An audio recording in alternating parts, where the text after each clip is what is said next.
We have two more special guests for all of you today. Secretary Buttigieg has, of course, been here before, so we're not going to give him a lengthy introduction, but Administrator Regan previously served as the Secretary of North Carolina Department of Environmental Quality. There he spearheaded the development and implementation of North Carolina's seminal plan to address climate change and transition the state to a clean energy economy. And he secured the largest coal ash cleanup in United States history. Administrator Regan began his career at the Environmental Protection Agency and is the first African-American man and second person of color to lead it.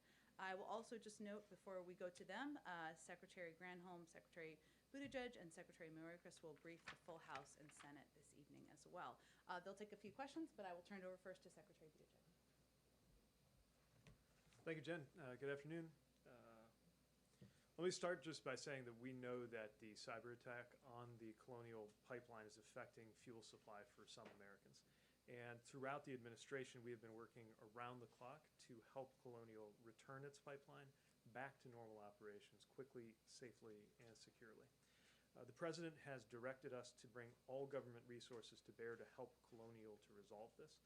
And we're working to assess the impact of the temporary pipeline shutdown on our national fuel supply, while also working to help alleviate any potential shortages when and where they occur. I can tell you that I've been on the phone multiple times a day with the White House, with fellow cabinet secretaries and other leaders, including Administrator Regan. We'll be doing everything that we can to reduce the impact that some Americans could see at local gas stations in some areas until the pipeline is brought back online. Colonial has announced that they're working toward full restoration by the end of this week, but we are not taking any chances. We are doing everything that we can in the interim to make it easier to move fuel to the places that need it. Since Friday, our interagency response group has been examining all contingencies, coordinating with Colonial, and working closely across the interagency to help alleviate any potential supply disruptions. For our part in transportation, the department has been working across our different modes of transportation to help make sure that fuel can get to the communities that need it as safely and as efficiently as possible. Our Maritime Administration, or MARAD, has completed a survey of the availability of vessels that are qualified to carry petroleum under the Jones Act in the Gulf and up the eastern seaboard. The Department of Homeland Security is standing ready to review any requests for a temporary waiver of the Jones Act from companies that demonstrate that there is not sufficient capacity on Jones Act qualified vessels to carry specific shipments of fuel in and around the region. Our Federal Motor Carrier Safety Administration issued an hours of service waiver, which provides greater flexibility to drivers transporting gasoline, diesel, jet fuel, and other refined petroleum products to 18 states. On Monday and Tuesday and into today, several states have issued emergency declarations that allow truckers to carry additional weight on state roads. Now, the White House and DOT have determined that 10 states can use existing federal major disaster declarations that are currently in place to allow those states to issue permits that allow drivers to temporarily carry additional gasoline that would ordinarily exceed existing weight limits on federal highways in their state. Each state has to follow its own procedures to issue these permits, but this determination provides them with added flexibility to move fuel more efficiently if they need to. PHMSA, our Pipeline and Hazardous Materials Safety Administration, is temporarily relaxing enforcement of certain pipeline operator qualification rules to make sure that emergency personnel can manually get help to get the pipeline back up and running as needed, and are in frequent touch again with the pipeline operators about safety. In addition to these steps, we are continuing to monitor the situation as it develops so that we can help anywhere that we can. For our department, our mandate and our mission revolves around safety, and so we are working hard to maintain safety while also providing much needed temporary flexibility to minimize disruptions to the American people.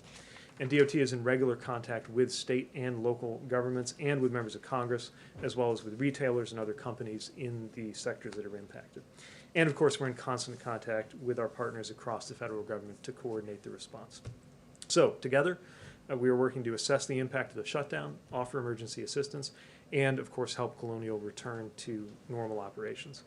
Our top priority right now is getting the fuel to communities that need it, and we will continue doing everything that we can to meet that goal in the coming days, and we'll continue to keep everyone apprised. Importantly, this incident also reminds us that infrastructure is a national security issue. And the reality is that investing in world-class, modern, and resilient infrastructure has always been central to ensuring our country's economic security, our national security, and as we're seeing right now, that includes cybersecurity. Thank you all. I'll turn it over to Administrator Regan.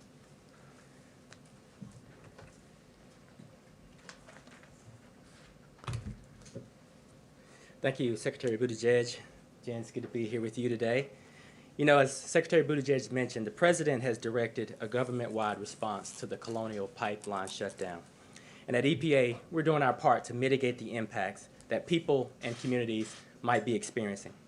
The Clean Air Act allows EPA, in consultation with the Department of Energy, to waive certain fuel requirements to address shortages.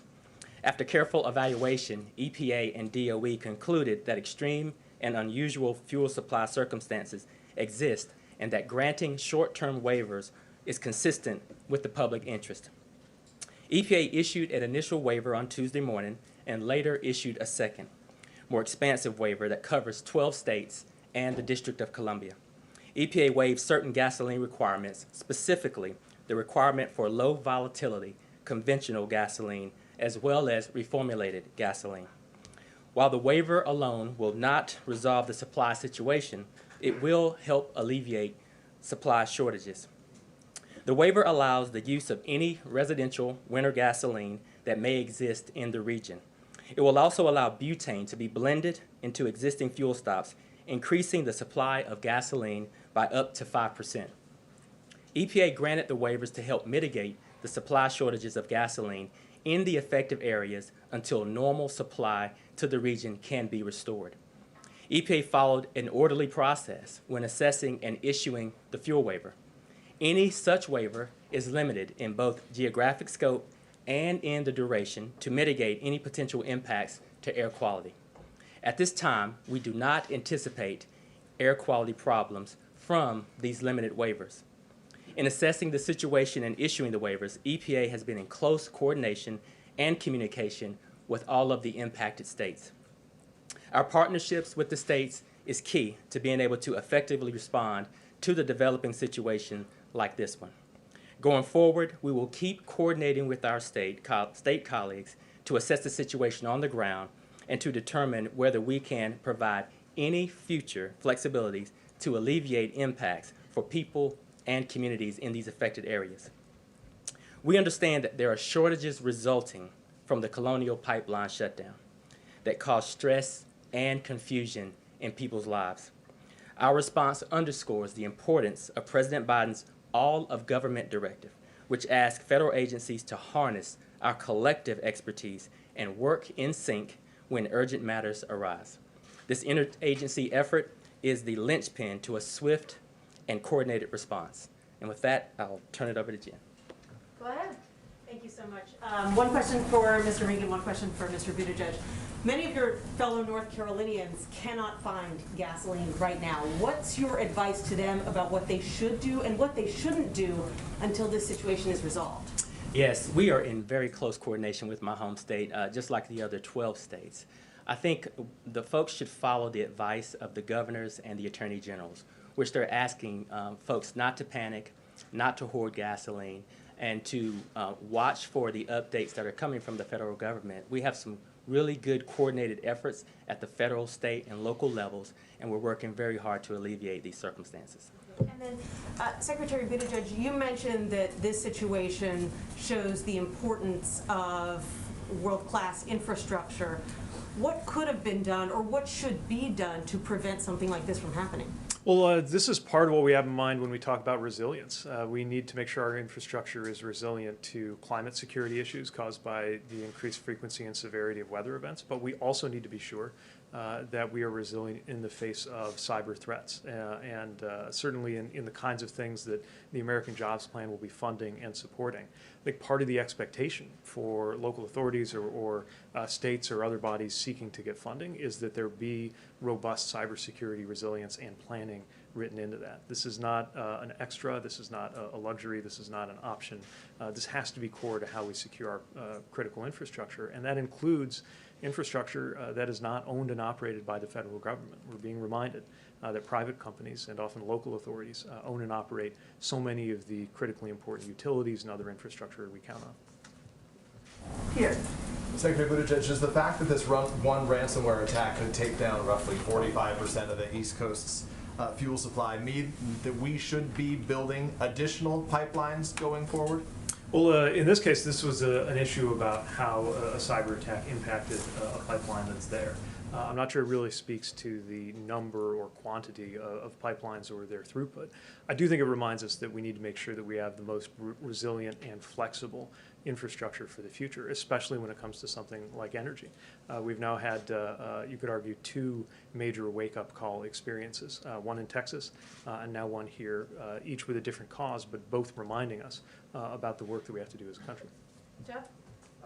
Mr. Secretary Granholm yesterday said that she expected this issue to be resolved by the end of the week, more or less. Is that still your expectation? And So, go ahead. I'll defer to announcements from the company on their process. Again, PHMSA is in touch with them to review any plans that they have. I would emphasize that there is a lot that is involved in getting a pipeline up and running again. And so there's the announcement, then there's the actual process, and then some time for that to be fully up and running, which is one of the reasons why we're not wasting any time and haven't been since even over the weekend in taking the steps that we need to mitigate any shortages, even things that could happen while the pipeline is getting fully online, but before that's completely taken place. And just to follow up for you, perhaps for both of you, you described the permits and the waivers to allow other ways of getting fuel to these affected areas of the country. Is that working? Is that fuel arriving? We've gotten indications and feedback that the hours of service waiver has had an impact, and we expect that the waivers will as well, but obviously they're very new, and so we'll be closely looking for feedback both from companies and from states on how that's going. Anything with that? Well, I will add that these waivers are working.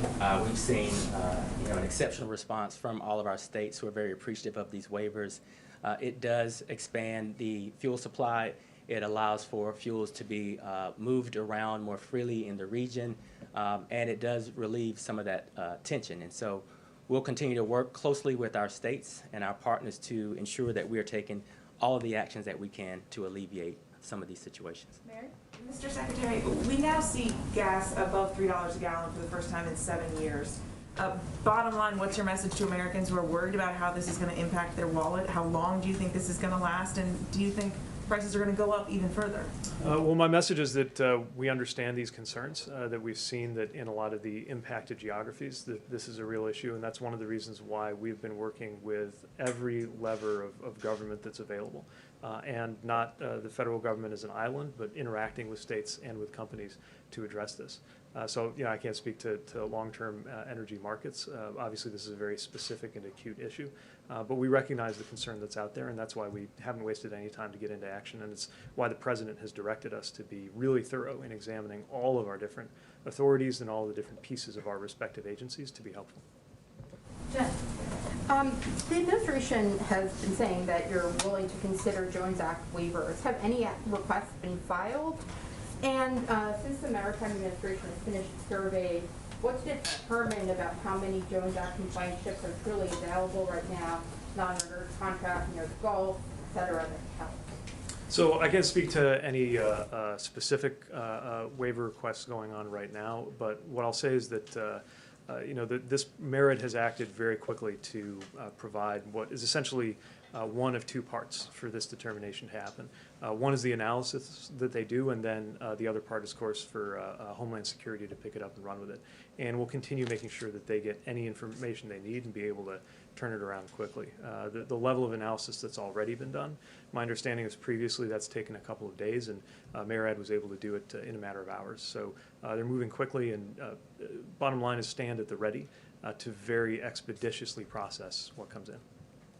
Are you confident that another attack on the pipeline can't happen imminently? Has the company told you anything about that, about steps they've taken in the short term on that?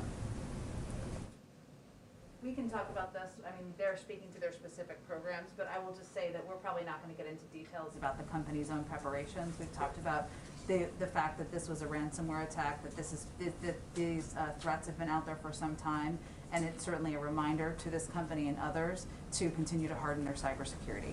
But we'll let them speak to their other preparations. Go ahead, Steve. Thank you, Secretary Buttigieg. This is Wednesday today. We're talking about potentially a weekend restoration, but things are getting really crazy out there. The Consumer Product Safety Commission is warning people not to fill up plastic bags with gasoline. 1 in 10 gas stations in DC is out of gas, and the figures are far higher in the South. Is the Biden administration having any preliminary discussions about potentially taking over the pipeline to restore the flow if the company is unable to do it themselves? So I've not heard anything along those lines. We are partnering with the company to make sure that on everything from the flexibilities we talked about to technical support and advice, that they're getting the help they need. And they have been able, through Line 4 and ancillary lines, to move some product, although, again, obviously waiting for determination on fully reopening. I will say that this is a time to be sensible and to be safe. Of course, we understand the concern in the areas where people are encountering temporary supply disruptions. But hoarding does not make things better. And under no circumstances should gasoline ever be put into anything but a vehicle directly or an approved container. And that, of course, remains true no matter what else is going on. Thank you, Secretary. Unless you want to, well, we'll do one more. Go ahead. Thank you. Based on what you know right now, do you anticipate having to extend the duration or expand the scope of the fuel waivers further? Well, we're in very close coordination with each individual state. They all have different needs. We'll continue to assess that, and we do have the authority, if needed, to extend or issue a new waiver beyond the 20 days that we have already issued. Are there any travel announcements for either of you, or either of you going to any particular region to address these in person that you're able to update us on, or none at this time? No, I don't have any travel announcements at this time. No news for you now. Okay, thank you. Thank you both. Thank you so much for joining us. Appreciate it. Thank you, sir. Thank you. Okay. All right, I have another kind of hard out here at 1 o'clock. Sorry, lots going on, but we will get to as many questions as we can. I do have a couple of additional details of outreach from the White House to governors I just wanted to convey to all of you. Our White House Director of Intergovernmental Affairs, Julie Rodriguez, has been in contact with a range of state and local leaders to discuss the administration's response, obviously, as have officials from a range of agencies. In separate calls with chiefs of staff from Governor Hogan of Maryland, Governor Northam of Virginia, Governor Wolf of Pennsylvania, Washington, D.C. Mayor Bowser, and Nashville, Tennessee Mayor Cooper, Julie had productive conversations outlining the actions we have taken to address the supply challenges, including, of course, EPA's waivers expanding gasoline supply. In each of these conversations, she welcomed feedback, encouraged close coordination. I would also convey to you that Secretary Granholm, who was here just yesterday, also hosted a conference call yesterday with the governors of the 14 states impacted by the Colonial pipeline as a part of our ongoing effort to remain closely engaged with state and local leaders. I also wanted to provide an update on the Restaurant Revitalization Fund. As of today, SBA has received more than 147,000 applications from women, veterans, and socially and economically disadvantaged business owners requesting a total of $29 billion in funds. Businesses that qualify for grants should expect to receive the funds within 2 weeks. Already, $2.7 billion of relief funds have been distributed to 21,000 restaurants across the country already. I would also note that Congress has also set aside $5 billion of these funds for applicants with annual pre-pandemic gross receipts of not more than $500,000. On top of that, the Administrator Guzman from the SBA set aside $500 million in funding for applicants with less than $50,000 in receipts in 2019 to ensure those smaller restaurants, bars, food trucks, and other dining establishments have access to those funds. Go ahead, Jonathan. Thank you, Jen. First, just wondering, I believe the meeting is still ongoing. Do you have any readouts at this point of the Big Four meeting with the president? I do not have a readout of the meeting that's ongoing. That's just the case. Maybe they slipped you a note. I can convey to you that, one, I would expect they will go to the stakeout. I would also expect that we'll have a written readout later this afternoon to provide to all of you. Setting that aside, two other matters then. What is the president's response to Congresswoman Cheney's speech last night in which she denounced former President Trump's big lie and said the Republican Party needed to stand for fair and free elections, and then her subsequent ouster this morning from her leadership position? Well, let's start with the facts. More than 80 judges across the country threw out lawsuits attempting to overturn the outcome of the election. And on January 6th, this moment in history, we're looking at their hearings on Capitol Hill about the events on January 6th. Our nation's capital was attacked, our democracy was attacked, and 6 people lost their lives. So it's disturbing to see any leader, regardless of party, being attacked for simply speaking the truth. And as the president said last week, it's hard to understand. But our belief, his belief, is that the American people will have to make their own decisions about whether the reaction by the people they elected to represent them should be embracing and elevating conspiracies and attacks on our democracy, or whether it should be standing up for ideals that have historically been owned by both Democrats and Republicans representing the country throughout history. And one other matter, the escalating situation in Israel. Does the administration plan to drop their objections to a UN Security Council statement? Are there any plans to appoint an ambassador to Israel anytime soon, or to reopen the consulate in Jerusalem that deals with these Palestinian issues? Well, first let me give you a bit of an update on our outreach, and some of that we haven't read out to all of you because a lot of it has been happening privately. There's been a lot of activity and engagement around these developments over the last few days. Just since this weekend, we've had more than 25 high-level calls and meetings by senior U.S. officials with senior officials from Israel, the Palestinian Authority, and Arab partners and other stakeholders, including the Qataris, the Tunisians, the Jordanians, the Egyptians, who, as you all know, have an important role to play in the region as we work to move toward de-escalation. Just yesterday, we had more than 10 phone calls by senior Washington-based officials, including National Security Advisor Jake Sullivan's call with his counterpart. I will also say that in the region, we of course will nominate a qualified, experienced ambassador to Israel over the coming weeks. That's in process, and when it's ready, we'll announce that. But in the meantime, we have great confidence in our team on the ground in Jerusalem, led by a career diplomat, Jonathan Schreier, who enjoys open and regular access to a range of senior officials. And Jonathan and his team are fully latched up with both our team here, the State Department, officials on the ground. So our engagement is, a lot of it is happening privately through diplomatic channels. It's happening with officials in the region. We're in regular dialogue multiple times per day, as I noted, with Egyptian and Qatari officials, who have significant influence over for Hamas. And our objective here is de-escalation as we look to protecting the people in the region. Go ahead, Jen. Thanks, Jen. Just to confirm, the meeting is still going on. As when we came out here about 25 minutes ago, it was still going on. But I haven't seen any rustling of activity out there, so that sometimes is an indication. Okay. And without giving a readout on a meeting that may still be going on or had started anyway. Can you give us a sense of, when the president says he's looking for consensus on a compromise, what points did he bring to the meeting on which he is willing to compromise? Well, first I will say, Jeff, that the president believes that he was elected to find opportunities for common ground and to identify areas where we can work together. So some examples where there's already some activity on Capitol Hill are a conversation, I should say, that was a hard word for some reason, about infrastructure investment, modernizing our nation's infrastructure. As you all know, there's going to be a meeting tomorrow with Senator Capito and a number of Republican senators to discuss exactly that, to discuss the counterproposal they put forward and where we can find some common ground. But there is also an opportunity to work together on areas like increasing competitiveness among our workforce, to competing with China, to addressing the semiconductor chip shortage. There are a range of issues that there has historically been bipartisan cooperation on, including issues like immigration. But we will see what comes up in this meeting when it concludes. Obviously, the president has his agenda to discuss what we can work together on moving forward to help the American people.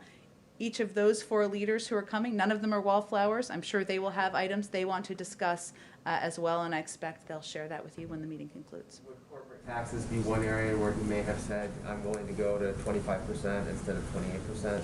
Well, he's conveyed that certainly publicly, and I wouldn't see this as a negotiation to come to a conclusion about the American Jobs Plan and how it will be paid for, but he's expressed an openness to a range of proposals, and his bottom line is that inaction is unacceptable and that he is not going to raise taxes on the American people who are making less than $400,000 a year, but he's open to a range of proposals. Go ahead. We heard Secretary Buttigieg just mention the desire to include more funding for cybersecurity in the American Jobs Plan. Why wasn't that included in the president's initial plan? And is it a must-do for you now? Well, I think what he's really what the secretary was talking about is how the grant funding is determined and what will be required for that grant funding. And that's part of the process, as you know, as these negotiations and conversations are happening with Capitol Hill. So, you know, I think at this point it will include, as the discussions continue, tying specific grants to recipients' implementation of cybersecurity goals, using tax credits to finance needed cybersecurity improvements. But I think it's clear that cybersecurity, ensuring private sector companies are hardening their cybersecurity, ensuring it's an across-the-government effort, is a priority to the president, and this will be linked now to our proposal for how specific grants should be distributed. And we have seen a bit of a shift in tone out of the White House in the last 24 hours. Yesterday, we were told there aren't supply shortages, it's a supply crunch, it will be short-lived. Now you all are describing it as supply shortages. Is the impact of this hack more than you anticipated? Well, I would say on Monday afternoon, so 48 hours ago, we said, at this moment, there is not a supply shortage. That was accurate at this moment. We also said that we are continuing to monitor very closely what the impact will be. And one of the reasons that we acted as quickly as we did, convening interagency calls through the weekend, determining what levers could be used very quickly and rapidly according to historic standards to help put in place contingency plans to ensure we reduce the impact on the American people, is because we had to anticipate there could be a range of impacts. We could not predict when the company would be able to come back online. They obviously need to make those determinations themselves. So our role is not to determine that on their behalf. It's to make preparations to help reduce the impact on the American public. And this obviously raises concerns not just about future attacks on pipelines, but other aspects of the electric grid, water systems, the like. Can Americans trust that the government can prevent future attacks going forward? Well, I would first note this is an attack on a private sector company. And as I noted a little bit earlier, when I'm not even sure you could hear me, but you know, this was an attack using ransomware. This ransomware has been out there for some time. Deputy Secretary Mayorkas, when he was Deputy Secretary, talked about, when he was here just 2 days ago, the fact that we were warning about the need to harden for companies to put in place cybersecurity protections back several years ago. And that's something we will redouble our efforts on. At the same time, we have, since this president took office, we have also redoubled our efforts on public-private sector partnerships and efforts to work together on not just best practices, but ensuring we are protecting exactly the systems that the American people rely on. As you noted, some of those are federal entities, some of them are private sector entities, but that has been our objective from the very beginning, and this is a reminder of how important that is. So what kind of steps can you take to try and encourage private companies, private entities? Are there tighter restrictions you can put on their cybersecurity to ensure that these kinds of attacks don't happen going forward? Well, there is an element of any company seeing what has just happened over the last several days being a reminder of how important those steps are, and that is out of our hands. That is probably thanks to the reporting of all of you. But I would say that one of the reasons that we have stood up under Ann Neuberger, who was just here a couple of days ago, and elevated a public-private coordinating apparatus or effort to work with the private sector is because we want to ensure that well-intentioned companies understand what they need to put in place and understand the risks that they're facing, because we know, as this is an example of, that it won't just impact that company, that it can impact, depending on the entity, the American public.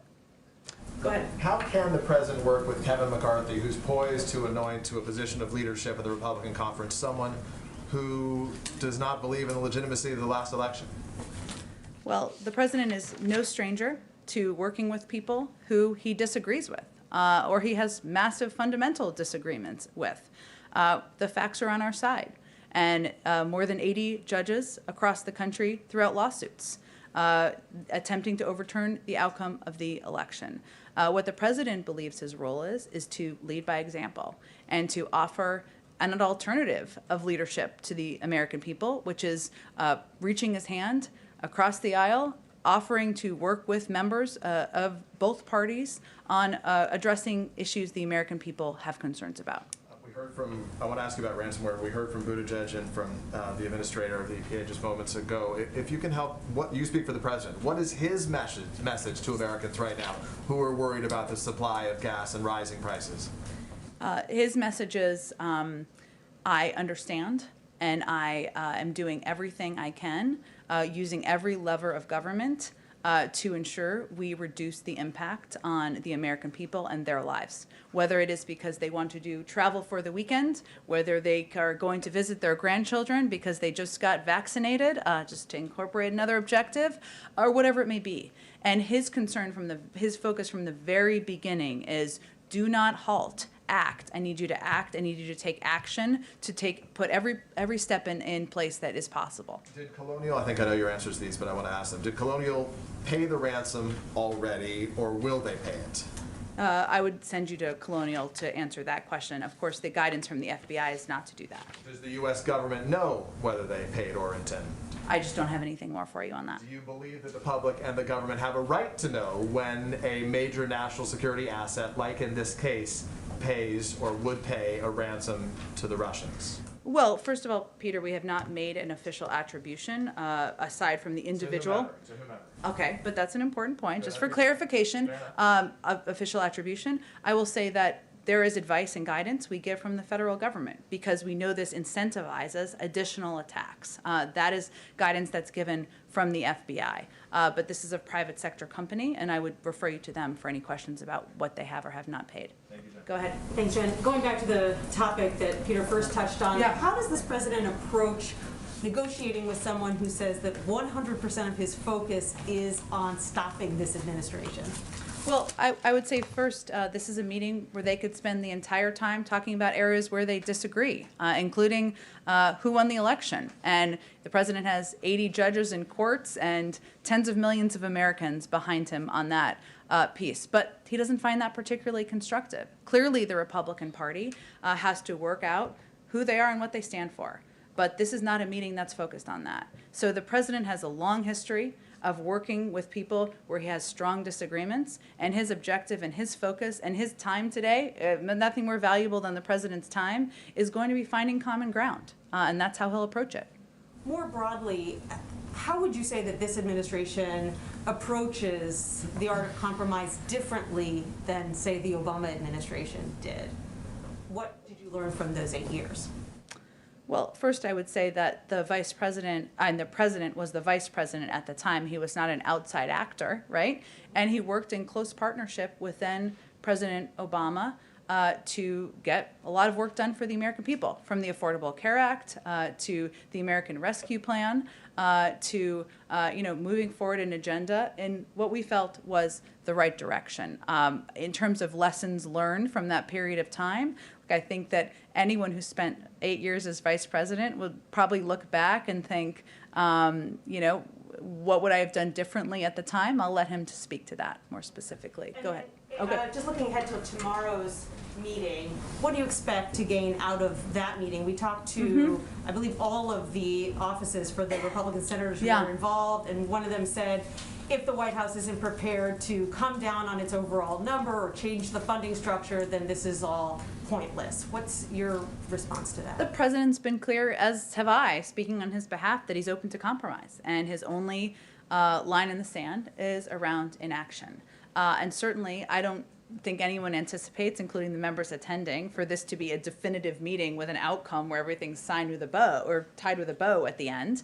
But we have been encouraged by the proposal. We expect this to be a good faith discussion, and the president's certainly approaching it through that prism. Go ahead, Karen. Thanks, Jen. Yesterday we heard from Senate Republicans, including Susan Collins, who said that the public's no longer looking to the CDC for guidance because the CDC is moving too slowly. We saw Georgia move ahead on the vaccinations for as young as 12 years old without waiting for the CDC.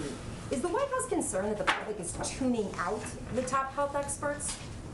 Well, I think you referred to two people who are obviously in public life, but I'm not sure that's a reflection of the totality of the American public.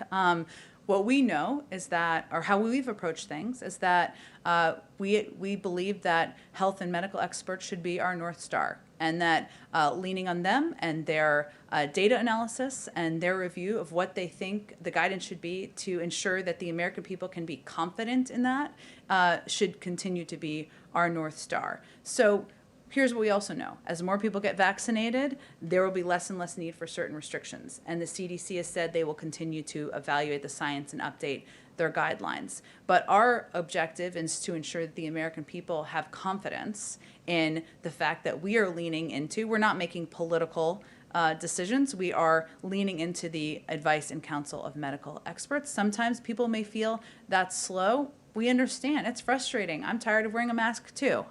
We understand how the American people are feeling, but we feel it's important to still maintain that commitment. Go ahead. Has the White House conveyed the message to the CDC that it should be moving quicker to loosen restrictions? Does that come from the White House? No.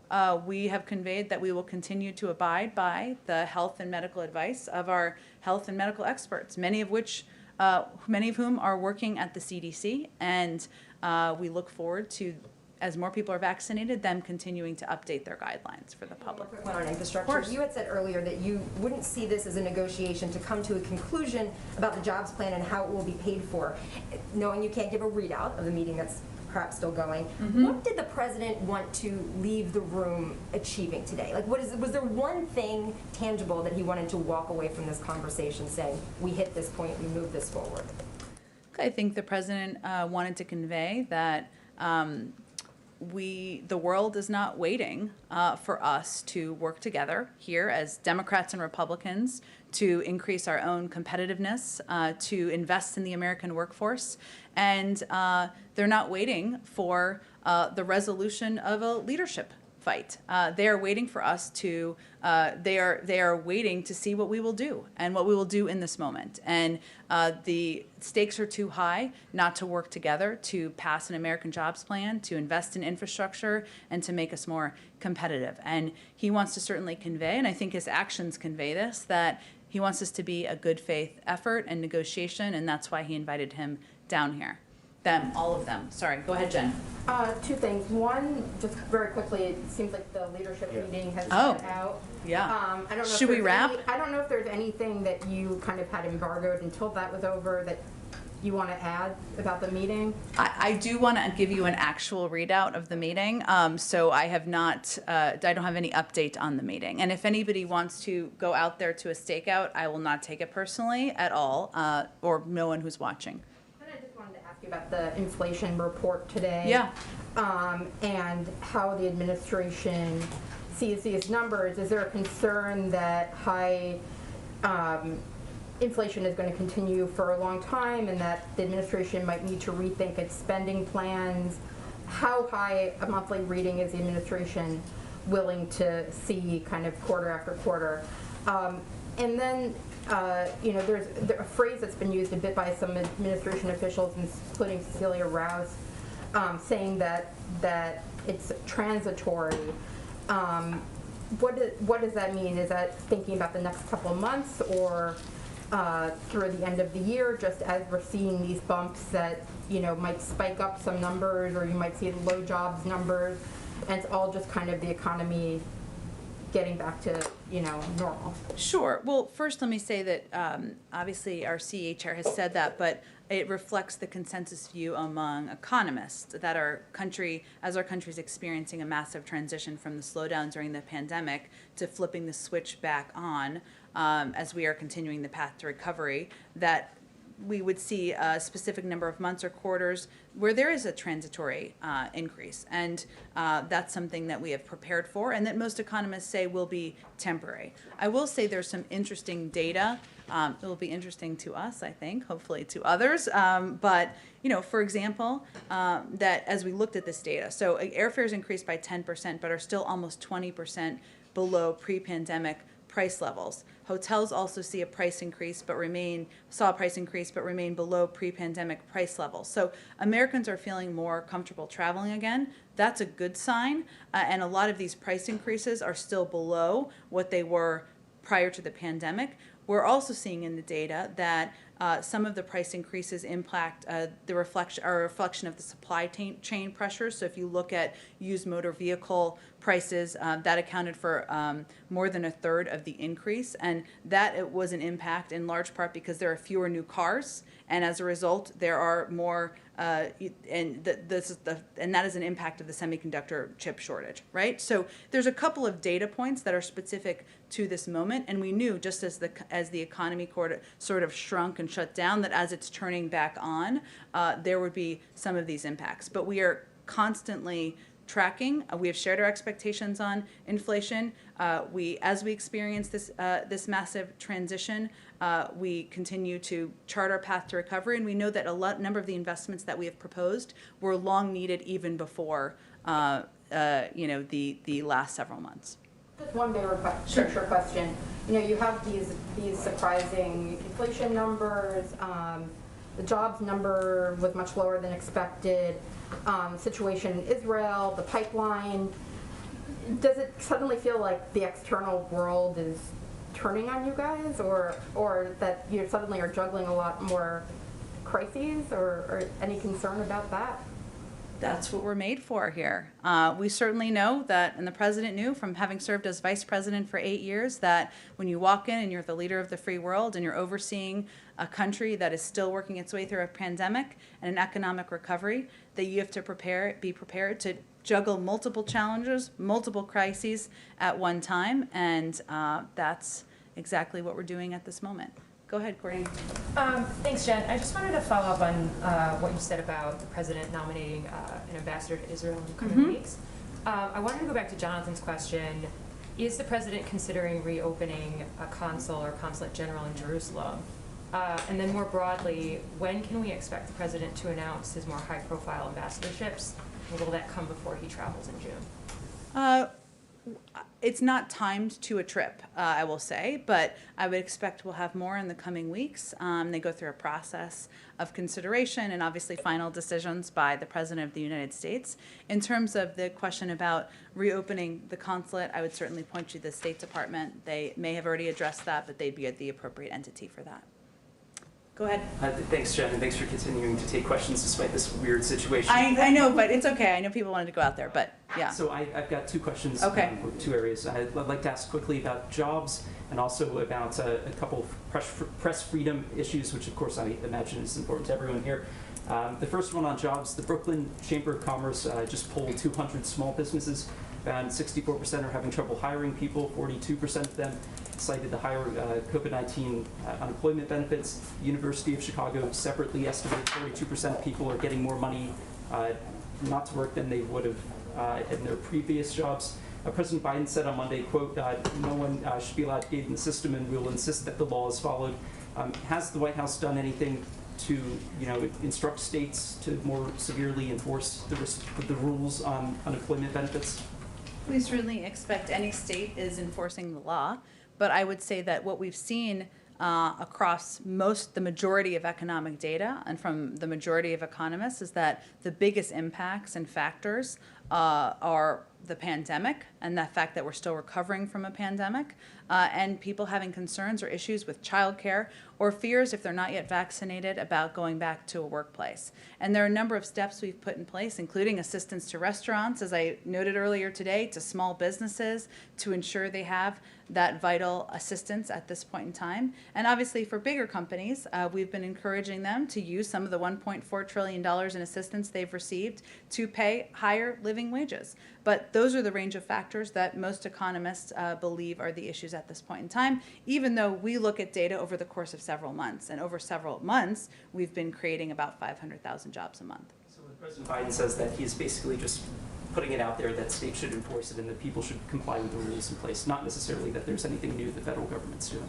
Well, we certainly expect states to abide by the laws, as I'm sure you do. Did you have a second question? Yes, I do. I'd like to ask about a couple press freedom issues. On Friday, we learned that the Justice Department last year seized the phone records of several Washington Post journalists. The Biden Justice Department defended this, saying that it was the sources they were after, not the reporters. But there are some press freedom advocates who are pretty concerned about that defense. Trevor Timm of the Freedom of the Press Foundation said that the Biden Justice Department gave a disturbing defense of the practice. Bruce Brown, the executive director of the Reporters Committee for Freedom of the Press, said that it raises serious First Amendment concerns. Do you, as the government's top press officer, have concerns about reporters' records being taken, including in this instance? Well, given this was an action taken by the last administration and the Department of Justice oversees, obviously, our legal actions, has already spoken to it, I'm not going to have anything additional to add. The second part on press freedom is this marked International Press Freedom Day, which was celebrated on Twitter by the Secretary of State and the Vice President, who wrote, "A free press is critical to democracy." The whistleblower Edward Snowden responded by writing, "This would be more persuasive if the White House wasn't aggressively seeking a 175-year sentence for a publisher of award-winning journalism." This referring to WikiLeaks publisher Julian Assange. The Obama-Biden administration was infamous for taking a heavy hand toward reporters and leaks, including taking the Associated Press's call records and calling a Fox reporter a possible conspirator. But the Obama Justice Department decided not to prosecute Assange for fear of setting a precedent that could be used to prosecute journalists dealing with classified information. In the name of press freedom, will President Biden be intervening in the Assange case to stop the prosecution, or will he be allowing the Justice Department and the courts to sort this out? Well, in the name of independent justice, we will allow the Justice Department, encourage the Justice Department to continue to be an independent Justice Department, which I know is different from what we saw over the last 4 years, so it feels funny to some people. Go ahead in the back. Thank you, Jen.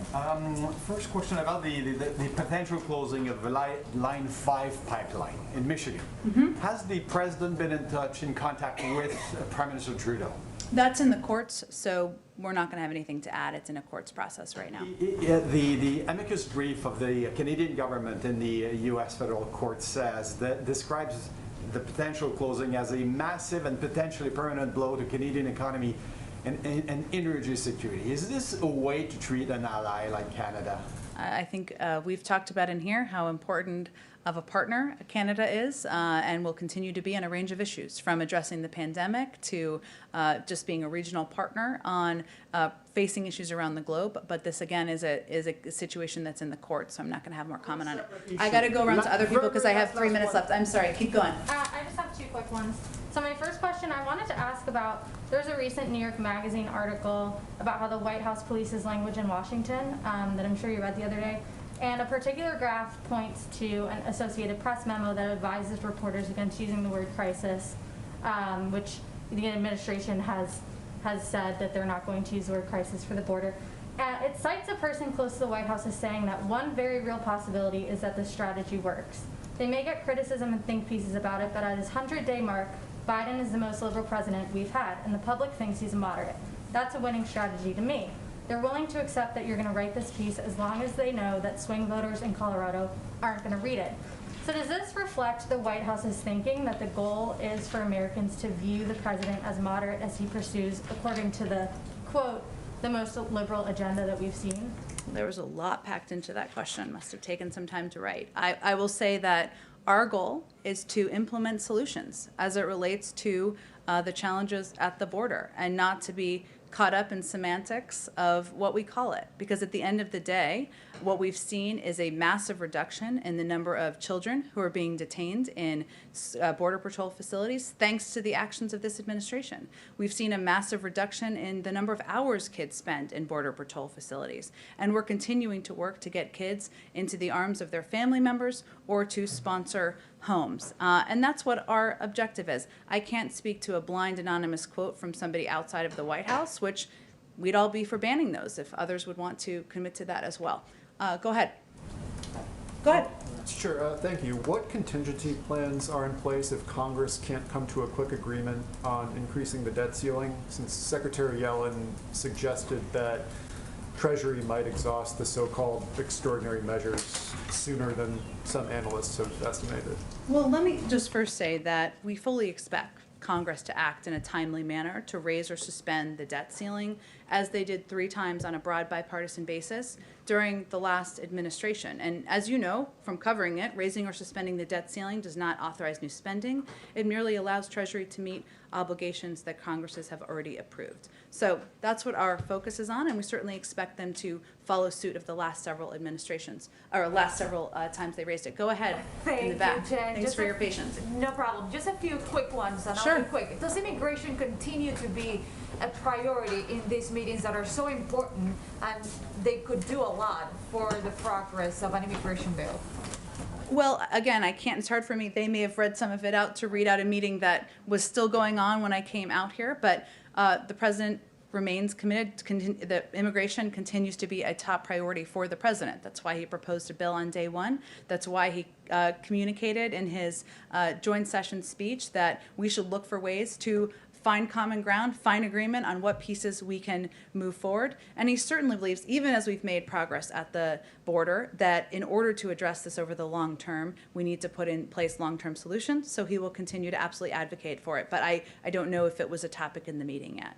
The rancher the couple who found the 5 young girls that were rescued a few days ago, said to the president in an interview that he did, "We want you to come to the border. This is not humane anymore." What do you have to say about that? I will say first that that was a heartbreaking situation, and we're thankful for the work of CBP to ensure those minors' safety. This is another example of why we continue to be very clear that individuals should not make the treacherous journey north and put their lives in the hands of smugglers or others for unsafe circumstances. And again, just to reiterate, our focus remains on solutions, on ensuring we're expediting processing, we're getting kids into safe and humane conditions, and that's, if going to the border changed that or helped that, that would be one thing. But our focus is on implementing pieces that we can, so we can make their lives better. On consumer prices, picking back up on what was asked earlier, is this a concern going forward that the prices will continue to rise, that it will have an impact on the recovery that you want to have in the economy? Well, again, I think this is obviously something we monitor quite closely, and we certainly monitor specifically from, it's the job of the independent Federal Reserve to manage all aspects of inflationary pressure as they pursue their dual mandate of achieving full employment at stable prices. So it's the policy of us not to, executive branch, not to comment on that really in terms of the future of inflation. But I will say that, it's important to note what the very specific, as I did in response to an earlier question, factors are at play here, which include, as I noted, the airfares increasing by 10%, but still being 20% below pre-pandemic levels, hotels seeing a price increase but remaining below pre-pandemic levels. So there are a range of factors here at play, obviously addressing the semiconductor chip shortage that we think we remain committed to and we will continue to work to address. Okay, thanks. Okay. Just moments ago, Leader McConnell said to those reporters, some of This whom is were like real life happening here. real news in real time. Leader McConnell said moments ago that they communicated to the president that they will not budge on the 2017 tax cuts, which means, well, you know what that means. I guess, what is the White House, what do you say to that? And then how would you pay for this if you're not going to pay with it via tax cuts? Well, I think that question is more, that question is probably more on Republicans to address than it is on the president. He's proposed a way to pay for it. We'll see what other ideas they have. Thanks, everyone.